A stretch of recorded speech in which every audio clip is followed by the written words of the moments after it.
Ohm's law, ठीक है। देखिए ये जब आपके पास ओम्स लॉ है, ओम्स लॉ वर्क करता है V proportional to I। But ये ओम्स लॉ होते क्या है और ये V और I क्या है, ठीक है। तो सबसे पहले हम एक सर्किट बनाते हैं, सर्किट। अब ये सर्किट आपको मैं ऐसा बना के दे रहा हूं जिसमें आपके 3 सर्किट कवर हो जाएंगे। ये बैटरी, ये आपके पास रेजिस्टेंस, आगे चलिए कुछ देर के बाद ये बल्ब, बल्ब के बाद फिर यहां बीच में एक एमीटर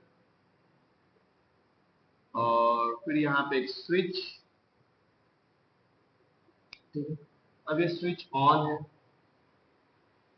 ऑन है स्विच।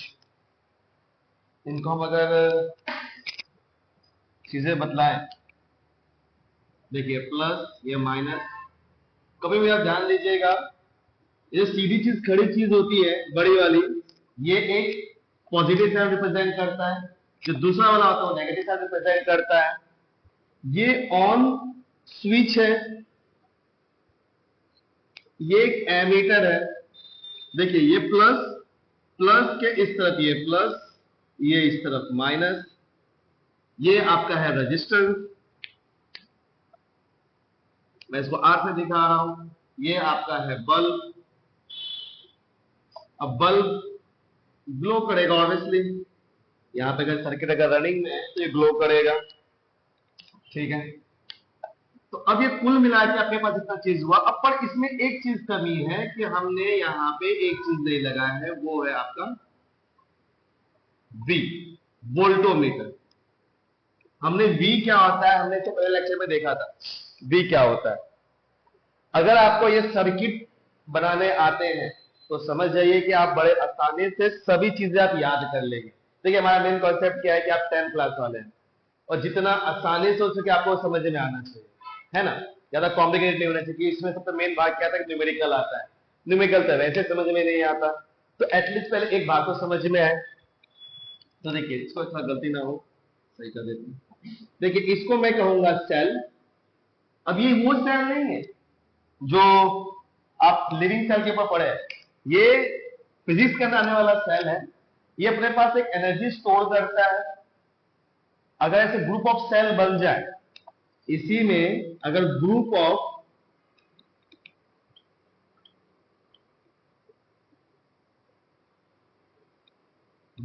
सेल बन जाए, ये बनाते हैं बैटरी। जैसे कि positive negative, positive negative, positive negative, positive negative, ये मल्टीपल ऑफ सेल हो गए, तो ये आपका बन गया बैटरी, ठीक है। ये आपका एक सेक्शन हो गया। अब हमने एक चीज पढ़ा था, पोटेंशियल डिफरेंस। तो यहां मैं लिख देता हूं पीडी, और मैं यहां एक चीज ये थोड़ा सा आपको समझाने के लिए मैंने यहाँ पे एक बीच में रेड टैप का मैंने ऐड किया, आपको तो अच्छे समझ में आए इस चीज को लेके। इसको मैं नाम दे देता हूं मेटल।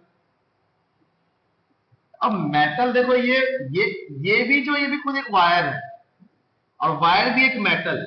मैंने क्यों ऐसा रखा है क्योंकि मुझे यहाँ पे 2 से 3 कॉन्सेप्ट एक साथ में समझाना है। पहला तो ये आर क्या है, वी किस लिए यूज कर रहे हैं, ए क्यों यूज कर रहे हैं, फिर ये स्विच का क्या काम है, सेल वर्किंग क्या करता है। तो एक ही कॉन्सेप्ट से हमारा सारा चीज एक साथ में कवर हो जाएगा। मतलब ध्यान से सुनते रहिए, नहीं आए, नहीं समझ में आए तो आप मैसेज कर लीजिएगा। आप अगर बहुत नजदीक है मेरे तो आप मिलकर हमसे सवाल कर सकते हैं, कोई दिक्कत नहीं है। जहां तक कुछ बहुत सारे बच्चे मेरे स्कूल के बच्चे हैं, बहुत सारे दूर रहते हैं, जो स्कूल के बच्चे आप मुझसे सवाल पूछ सकते हैं। मेरा इंस्टाग्राम की आईडी भी उसी में ही है, तो आप मुझे मैसेज कर सकते हैं, इसमें कोई दिक्कत नहीं। आप अगर वो सब भी कुछ भी नहीं होता है, आप डायरेक्टली मुझे वहां कमेंट में लिख सकते हैं मुझे आपको समझ में नहीं आया। इस अगर कोई बड़े लोग देख रहे हैं, आपको ऐसे कोई गलती लगे तो आप मुझे नीचे कमेंट कर सकते हैं, मैं इसको करेक्शन करूंगा नेक्स्ट के लिए। टॉपिक पे आते हैं। ओके, तो सबसे पहले नीचे अपने सर्किट बना लिया। अब सेल के पास क्या है, स्टोर एनर्जी है, स्टोर एनर्जी, बट वो जो है वो केमिकल एनर्जी है, केमिकल एनर्जी। आपने कैथोड सुना होगा, कैथोड एनोड 9 क्लास में, इलेक्ट्रोड सुना होगा, केमिस्ट्री के फर्स्ट चैप्टर में आता है। तो बैटरी के अंदर एक इलेक्ट्रोड आता है। मैं आपको एक वीडियो बताऊंगा जिसमें मतलब इसमें है कि सेल के अंदर कैसे क्या रहता है, किस तरह से केमिकल यूज करते हैं। अब क्या होता है, जैसे ही कनेक्टिंग चालू होता है तो ये केमिकल एनर्जी अपने इलेक्ट्रॉन की मदद से ये कन्वर्ट कर देता है इलेक्ट्रिकल एनर्जी में। इलेक्ट्रिकल एनर्जी, यहां देखो ये पूरा ही चैप्टर कैसा है कि एक एनर्जी को दूसरे फॉर्म में कन्वर्जन किया गया है। और आपने बड़ा अच्छे से पढ़ा होगा कि energy neither be created nor be destroyed, it only can be convert one form to another form. So in this case convert ही हो रहा है। आप फिजिक्स का कोई फेनोमेना आप उठा के देख लीजिए, वहां भी कन्वर्जन होते हैं एक फॉर्म से दूसरे फॉर्म में। अभी पंखे ऐसा चीज चल रहे हैं। अभी ये कैसा है, ये देखो, ये केमिकल एनर्जी अंदर बैटरी के अंदर स्टोर है केमिकल। अब उसमें इलेक्ट्रॉन की मदद से इलेक्ट्रिकल एनर्जी कन्वर्ट हो रहा है। अब वो इलेक्ट्रिकल एनर्जी क्या होगा, वायर के अंदर फ्लो करेगा, ये वायर के अंदर फ्लो करेगा जिससे करंट प्रोड्यूस होगा। ठीक है, अब वो क्या करवाएगा, दो चीजें बताएंगे। एक तो बताएगा, एक कन्वर्जन करेगा आपका मैकेनिकल एनर्जी,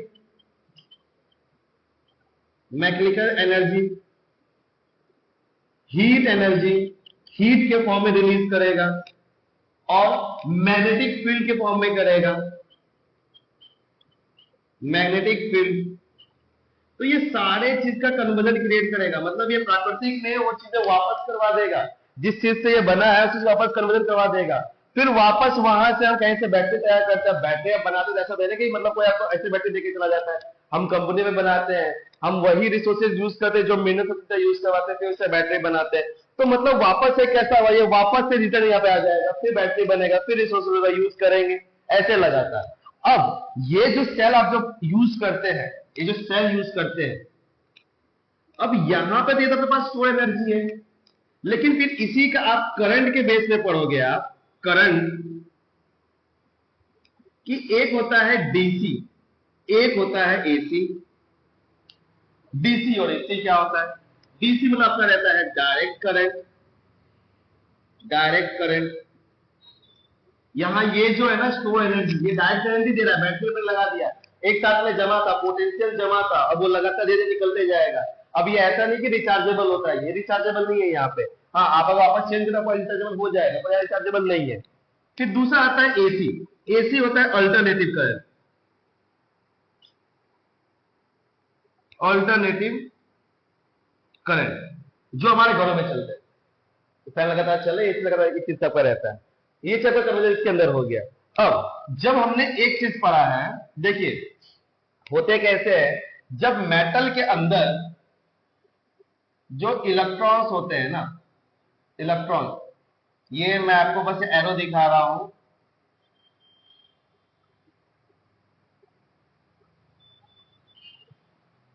इसका मतलब है यहां पे, ये इसका मतलब है कि इलेक्ट्रॉन का डायरेक्शन मतलब ऐसा। तो ये कैसे भी रैंडमली कैसे भी रहेंगे, यहां वहां मूवमेंट रहता है, ये मेटल का फॉर्म है। ठीक है, जैसे ही इसमें आपने आई को पास करवाया, करंट को पास करवाया, करंट को पास करते ही ये क्या हो जाएंगे, सारे के सारे। तो करंट पास करने से क्या होता है कि इस चीज में सारे इलेक्ट्रॉन, आपको मैंने पहले बताया था ये चीज का, कि सारे इलेक्ट्रॉन वो अरेंज हो जाएंगे। ठीक है, सारे इलेक्ट्रॉन अरेंज हो जाएंगे।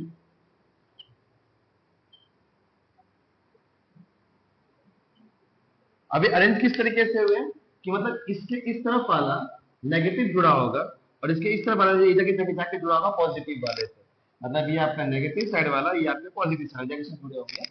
तो मेटल जो है अरेंज हो जाएंगे। अब मेटल से वर्किंग होते कैसे हैं, मेटल का वर्किंग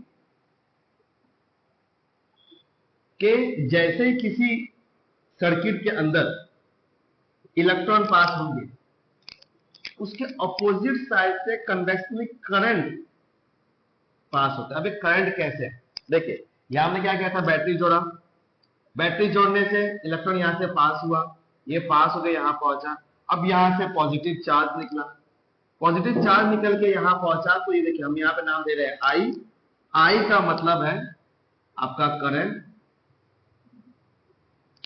करंट का डेफिनेशन होता है rate of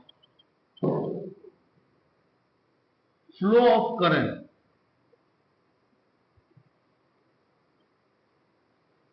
rate of flow of current. तो फॉर्मूला क्या हो जाएगा, ये आपका हो जाएगा charge, sorry rate of flow of charge, charge by time.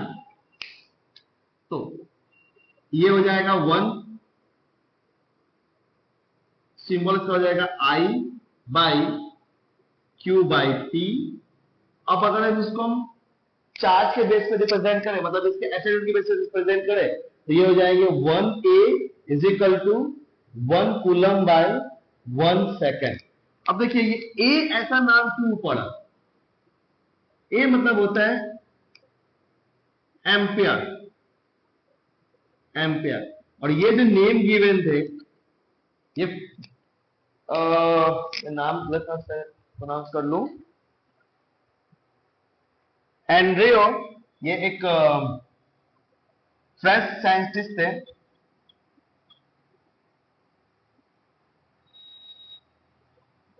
French scientist Andre Marie Ampere, Andre Marie Ampere. Okay, अब यहां पर बात करें हम लोग, तो ये देखिए अब ये ना, अब ये डिवाइस क्या है, तो ये डिवाइस वो है जो इस करंट को मेजर करेगा, और ये हमेशा सीरीज में लगते हैं। हमने पहले पढ़ा था वोल्टोमीटर के बारे में, जो पैरेलल लगता है, और ये हमेशा सीरीज में लगता है। तो इसका हम इसको कहते हैं एमीटर, जिनका काम होता है इसको मेजर करना, मतलब एम्पियर एमीटर, ये करंट को मेजर करना, ठीक है, करंट को मेजर करना। अब जब इसको हम इसको यूनिट के फॉर्म में लिखते हैं, मतलब इसको क्वांटिटी के फॉर्म में लिखते हैं, एक आपने देखा, अपने टेक्स्ट में देख सकते हैं, A 1 ampere is equal to m milli ampere is equal to 10⁻³ ampere, और अगर वही यू ए हुआ म्यू ए तो 10⁻⁶ एम्पियर। ये आप अपने बुक में चेक कर सकते हैं, बुक में गिवन है, बहुत अच्छे से गिवन है, ठीक है, बहुत अच्छे से गिवन है वहां पे। ओके, अब अगर मैं आपको आगे बताऊं, तो आगे देखिए ये है कि हमारे पास करंट का हो गया। अब कई बार ये पूछा जाता है कि जैसे इसके अंदर ये मेटल है, मेटल के अंदर इलेक्ट्रॉन थे और इलेक्ट्रॉन के अंदर करंट पास हो रहे थे, तो हम ये कैसे पता करें कि इस मेटल के अंदर कितने नंबर ऑफ चार्ज पार्टिकल हैं। उनका भी फॉर्मूला रहता है,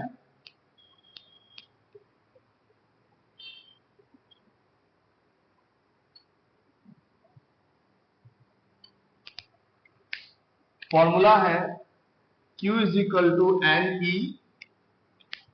अब एन का मतलब होता है नंबर ऑफ चार्ज पार्टिकल, और ई का मतलब होता है, ई आपका हो गया 1.6 इंटू 10⁻⁹ कूलम, मतलब कि ये एक 1 इलेक्ट्रॉन, 1 इलेक्ट्रॉन का चार्ज का वैल्यू दिया हुआ है। तो देखिए यहां तक कितना हुआ, हमने इस सर्किट के हिसाब से बैटरी को पढ़ा, सेल को पढ़ा, यहां मैंने लिखा है, मैंने potential equal to work done upon charge, ये चीज को पढ़े। साथ ही साथ यहां से करंट जब पास होता है तो हमने इसकी रीडिंग को पढ़ा कि हमेशा सीरीज में कनेक्ट होता है। एमीटर, देखिए एक तो ये पॉइंट अपना मैंने यहां पॉइंट करके दिया है, मैंने एक और पॉइंट यहां करके दे रहा हूं, ठीक है। ऑलवेज कनेक्ट इन सीरीज, ठीक है। मैं इसको थोड़ा गोला गोला कर देता हूं ताकि आपको कंफ्यूजन ना हो। यहाँ मैंने बहुत से मिक्सिंग टाइप में लिखे हैं, और मैं अगर इसको मैं यहाँ पे कर दूं तो वो बेटर रहेगा, ताकि गड़बड़ियां ना हो। पता चला कि आप सो गए, देखते देखते और सब गड़बड़ियां हो गई, अभी ये सब सही दिख रहा है। ओके, तो हमारे पास सेल का हो गया, एमीटर का हो गया, वी हमने पहले ही देखा है। लेकिन अब आपका ये जो ओम्स लॉ है, जो कि ओम साइंटिस्ट ने दिए थे, उनका भी सरनेम यही नाम पड़ता है, उनका नाम पड़ता है उसी नेम पे नाम पड़ा ये। तो जब आप वी प्रोपोर्शनल को हटाएंगे तो ये आ जाएगा आर आई। अभी आपका आर क्या है, सबसे मोस्ट इम्पोर्टेंट चीज है कि आर क्या होता है। आर इस रोल प्ले करता है, आर आपका कांस्टेंट होता है यहाँ पे, और ये आगे चल के रजिस्टर के नाम से पहचानते हैं। मतलब अभी आपके पास ये मेन फॉर्मूला आया, इससे आप बार बार बदल सकते हैं। तो वी डायरेक्टली, देखो इस सिंबल का मतलब क्या हुआ यहां पे कि ये होता है डायरेक्ट प्रोपोर्शनल। प्रोपोर्शनल मतलब अगर ग्राफ की बात करें तो ग्राफ के अनुसार हमारे पास यहां पे v आ गया, ये हमारे पास यहां पे i आ गया। जैसे जैसे v बढ़ेगा वैसे वैसे करंट भी बढ़ते जाएगा, एक यूनिफॉर्मली हमें कांस्टेंट लगातार रीडिंग में मिलते जाएंगे। अब हम R को पढ़ते हैं, R क्या है, R हम कहते हैं किस चीज को है, तो ये जो R जो आपका इसको कांस्टेंट जो कि आपका मिला, अब ये रेजिस्टेंस होता है, इसका मतलब होता है to oppose the flow of I मतलब करंट, करंट को फ्लो को अपोज करना, ठीक है। अब इसी के सिंबल की बात करें तो सिंबल इसका आता है 1R, मतलब कि इसको हम शॉर्ट फॉर्म में आर बताते हैं। इसका ऐसा यूनिट वो आता है ओम। अब अगर मैं यहाँ पे रेजिस्टेंस की बात करूं तो रेजिस्टेंस जो होता है, एक नया फॉर्मूला पे चालू हो जाता है यहाँ पे। रेजिस्टेंस ये प्रोपोर्शनल होता है लेंथ अपॉन एरिया से, पहली बात। तो जैसे ही प्रोपोर्शनल हटेगा तो R is equal to rho L upon A. अब देखिए यहां पे एक और नाम आ गया हमारे पास, ये भाई साहब उल्टा पुल्टा दिखने वाला ग्रीक वर्ड, और ये आपका रो होता है, इसको हम कहते हैं रजिस्टिविटी। रजिस्टिविटी, अब इनका ऐसा यूनिट जो होगा, ऐसा यूनिट वो होता है रो पर मीटर। हाँ देखिए आप चेंज कर सकते हैं यहाँ पे। अगर मैं इसकी बात करूं तो ये हो जाएगा रो, ए यहां चला जाएगा R into A upon L. अब आर तो आपका रो में लिखा आएगा, ए आपका मान लीजिए मीटर स्क्वायर है, तो ये आपका मीटर है, और दोनों कटेंगे तो पर मीटर बच जाएगा, तो ये आपका उतना आ जाएगा। तो यहाँ आपके पास कंफ्यूजन, आपके पास ये कन्वर्जन वाला चीज पर पार्ट हुआ। तो अब अगर मैं फॉर्मूला चेंज करना चाहूं, देखिए मैं यहां पे तो आपको गैप का छोड़ के रखा था मैंने, ये हमारा ओम्स लॉ वाला केस तो हो गया, क्योंकि इसी में फिर से फैक्टर की बात करते हैं, कई बार लेके बात करते हैं कि इसका फैक्टर क्या होता है। आपके टेक्स्ट बुक में फैक्टर को लेके है तो लेंथ, एरिया, ये सारे चीज मैटर करते हैं। तो अब इससे, इन चीजों से थोड़ी कुछ चीजें समझने, आपको तो समझने होंगे, थोड़ी कंफ्यूजिंग चीजें होती है, मतलब कह सकते हो कंपेरिजन वाले सवाल। जैसे हमारे पास फॉर्मूला है v is equal to I R, मुझे i निकालना था, i is equal to v upon r आ जाएगा। अब आपके टेस्ट में अपने एनसीईआरटी पढ़ोगे तो वहां आपको नजर आएगा, एनसीईआरटी में एक चीज मेंशन है, इफ मतलब इफ r को डबल r कर दिया जाए 2r, तो करंट का क्या होगा अगर R डबल हो जाए।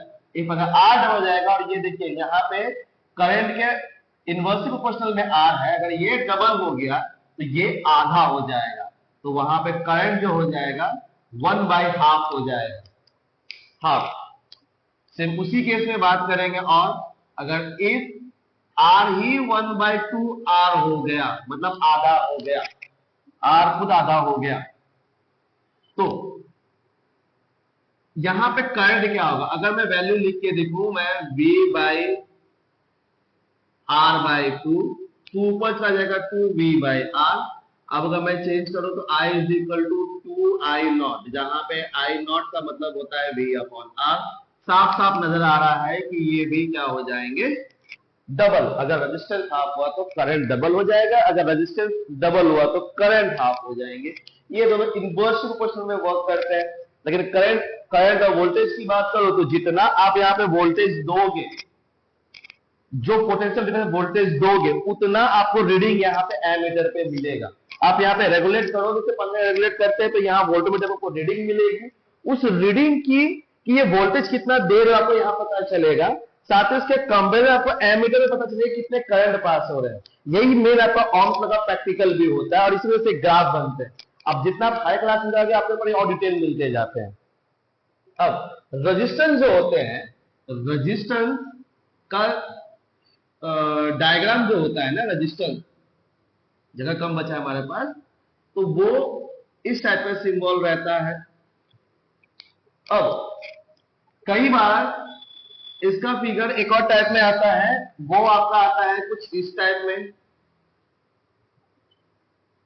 सिंबल ऐसा दिखाया जाता है, इसको हम कहते हैं वेरिएबल। देखिए ये वाला हो गया फिक्स, ये हो गया वेरिएबल। वेरिएबल मतलब जो बार बार बदल सके, और उन्हीं को हम एक और नाम से पुकारते हैं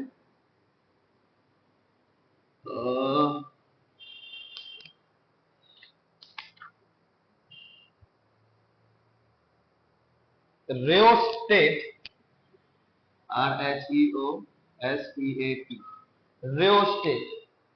गड़बड़ी ना हो भाई, और सही है, एकदम सही है। ओके, रियोस्टेट, ठीक है। तो ये कुल मिला के आपके ओम्स लॉ के ऊपर बात हो रही है कि ओम्स लॉ क्या होता है, कैसे करंट फ्लो होते हैं। इस तरह अगर देखोगे आप तो इस पूरे नोट्स में ना आपका ऑलमोस्ट चैप्टर का आधा पार्ट तो खत्म हो गया। मेन बचना कंफ्यूजन यही होता है कि रेजिस्टेंस क्या होता है, क्या हुआ भाई, रखो कि रेजिस्टेंस क्या होता है, एमीटर्स क्या होते हैं, पोटेंशियल डिफरेंस किसे बोलते हैं, वोल्टेज को, वोल्टोमीटर को कैसे लगे, ये आपका वोल्टोमीटर है, ये आपका वोल्टोमीटर है, वोल्ट मीटर एक्चुअली बोलते हैं, वो तो मैं तो ऐसे ही बोल रहा हूँ, वोल्टोमीटर, वोल्टमीटर, ये आपका वोल्टमीटर है। ये देखिए किसी भी पर्टिकुलर जगह पे ये पैरेलल में लगता है और ये देखो सीरीज में लग गया है, ठीक है। और अगर हम बात करें यहाँ पे तो सेल हो गया, बैटरी हो गया, स्विच को लेके बातें हो गई, बल्ब तो ग्लो करता है। तो इसमें हमने यहां जो मैंने आपको लिख के दिया कि इलेक्ट्रिसिटी से, इलेक्ट्रिसिटी से क्या क्या चीज मिलेगा, तो हमने सिर्फ मैकेनिकल एनर्जी देखा। मैकेनिकल एनर्जी मतलब ये जो लाइट एनर्जी, ये जो हमें लाइट दे रहा है, लाइट यहाँ कुछ आता है मैकेनिकल लाइट के फॉर्म में, एनर्जी लाइट एनर्जी पे पढ़ा हम, ना ही हीट एनर्जी पढ़े और ना ही मैग्नेटिक फील्ड पढ़े। क्योंकि हीट एनर्जी पढ़ने से पहले हमें यह जानना होगा कि अगर एक रेजिस्टेंस लगा है तो रीडिंग हमें ऐसे मिलती है, अगर ऐसे मल्टीपल ऑफ रेजिस्टेंस लग जाए तो उसमें कैसे रीडिंग लेने होंगे सीरीज और पैरेलल को लेकर। अब 12वीं क्लास में जाओगे ना तो वहां अभी तो आपको सिर्फ एक रेजिस्टेंस मिल रहा है ना, आगे जाएंगे ना तो आपको सेल मिलेगा, सेल सीरीज पैरेलल में हो जाता है, ये सीरीज पैरेलल में हो जाता है। मतलब सीरीज पैरेलल को समझना होगा कि सीरीज और पैरेलल में अंतर कैसे होते हैं, डायग्राम बनते कैसे। तो समझिए सीरीज सीधी तरीके से सीधा है और पैरेलल मतलब जो उसके साथ में चलता है, उसके साथ में है, ठीक है। तो चीजें समझिए। अब मैं इसके बाद का टॉपिक में हमने इसके ऊपर निबंधों में बात की, आपने खुद देखेंगे एक बच्ची ने इसको सॉल्व किया था। अब नेक्स्ट मैं चैलेंज रखूंगा करंट को लेके, रेजिस्टेंस को लेके, रीडिंग कैसे, फिर ओम्स लॉ को लेके, मैं तीनों पे न्यूमेरिकल लेके आऊंगा। अब ध्यान दीजिएगा क्योंकि उसके बाद थोड़े टॉपिक टफ हो जाएंगे जब रेजिस्टेंस सीरीज पैरेलल में लेके चलेगा। तो यहां आपके पास अगर मैं सवालों को लेके बात करूं कि आपके बोर्ड में कैसे सवाल आते हैं, तो बेसिकली ये बहुत रेयर पूछे जाते हैं, लेकिन हाँ करंट का डेफिनेशन, ऐसा यूनिट, उसके सिंबल, ये कन्वर्जन, किस साइंटिस्ट के नाम थे, उसको किस मीटर में काउंट करते, सीरीज पैरेलल में लगता है। सबसे बड़ा तो ये आपका ओम्स लॉ करके आता है, उसका ग्राफ को लेके आता है, फिर यहाँ पे रेजिस्टेंस, ये मेरे टॉपिक अलग टॉपिक में मैंने जोड़ दिया है कि रेजिस्टिविटी, रेजिस्टेंस ये कैसे वर्क करते हैं। और यहाँ पे आपके पास टेक्स्ट बुक में टेबल भी है कि रेजिस्टिविटी, क्योंकि रेजिस्टिविटी के हिसाब से ना, मतलब देखो रेजिस्टिविटी डायरेक्टली प्रोपोर्शनल है रेजिस्टेंस के, और रेजिस्टेंस इनवर्सली प्रोपोर्शनल है करंट के। इसका मतलब अगर जिस सब्सटेंस की रेजिस्टिविटी मतलब उसकी क्षमता करंट रोकने की ज्यादा रहेगी, उसमें उतना करंट कम फ्लो होगा। तो होते क्या है कि यहाँ ये जो पास मेटल्स है ना, यहाँ मैं आपको यहाँ पे लिख के दे दूं, मैं आपको थोड़ा, मैं यहाँ पे जगह बचा हुआ है, जगह का सदुपयोग करना चाहिए। तो रेजिस्टिविटी मेटल को लेके बात करें, आपके टेक्स्ट बुक में लिखा गया है मेटल में, कहाँ हो भाई मेटल को लेके, मेटल मेटल मेटल मेटल,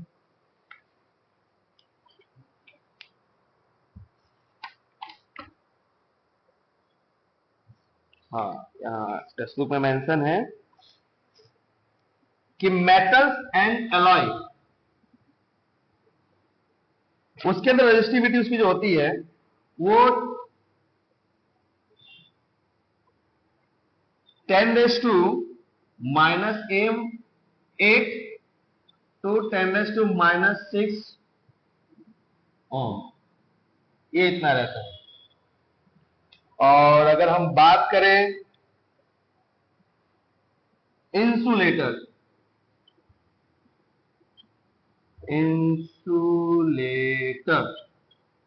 इसमें रेजिस्टिविटी होती है 10⁻12 to 10⁻17 ओम मीटर। मतलब भाई साहब इतना ज्यादा, हम ये बात कर रेजिस्टिविटी को लेके। इसीलिए होते क्या है मेटल के अंदर, देखो रेजिस्टिविटी बहुत कम होती है, अब इस वजह से क्या है कि उसके अंदर रेजिस्टिविटी कम है तो करंट ज्यादा फ्लो होगा। और यही बात करेंगे इंसुलेटर में रेजिस्टिविटी ज्यादा होती है, तो जितना ज्यादा रेजिस्टिविटी बढ़ जाएगी, रेजिस्टेंस बढ़ जाएंगे तो करंट कम हो जाएंगे। यहां पे एक और चीज देखो, अब जैसे आपको मैंने यहां लिख के दिया ना मैंने कि आर डबल तो आई हाफ, आर हाफ तो आर डबल, वैसे या आर और ए को भी लेके, ए मतलब एरिया। अब ए मतलब एरिया जो है, यहाँ पे ए मतलब जगह बचा है कि नहीं बचा है, ए मतलब cross section of area, L मतलब लेंथ होता है। हम यहां पर यूज कर लेंगे, यहां जगह बचा है तो एल मतलब होता है लेंथ ऑफ वायर, और ए मतलब होता है area of cross section, area of cross section. इसका मतलब अगर ये आपके पास वायर की बात करूं और ये आपके पास वायर है, तो इसका मतलब ये नहीं कि सिलेंडर का फिगर है, मतलब सिलेंडर का आप एरिया निकालेंगे, नहीं, इसको कट करेंगे तो हमेशा दो सर्कल दिखेगा। तो ये आपका सर्कल वाला पार्ट, तो ये होगा आपका area cross section, cross section में क्रॉस कट किया जाता है तो वहां पे एरिया सर्कल ये बनता है, तो ये वाला आपका एरिया क्रॉस सेक्शन वाला भाग है। ठीक है, तो कुल मिला के अभी ये टॉपिक खत्म। अब नेक्स्ट मैं आपके न्यूमेरिकल लेके आऊंगा और देखते हैं कौन कौन सॉल्व कर सकता है, मैं बच्चों को भी दूंगा। ठीक है, चलिए, थैंक यू, गुड नाइट।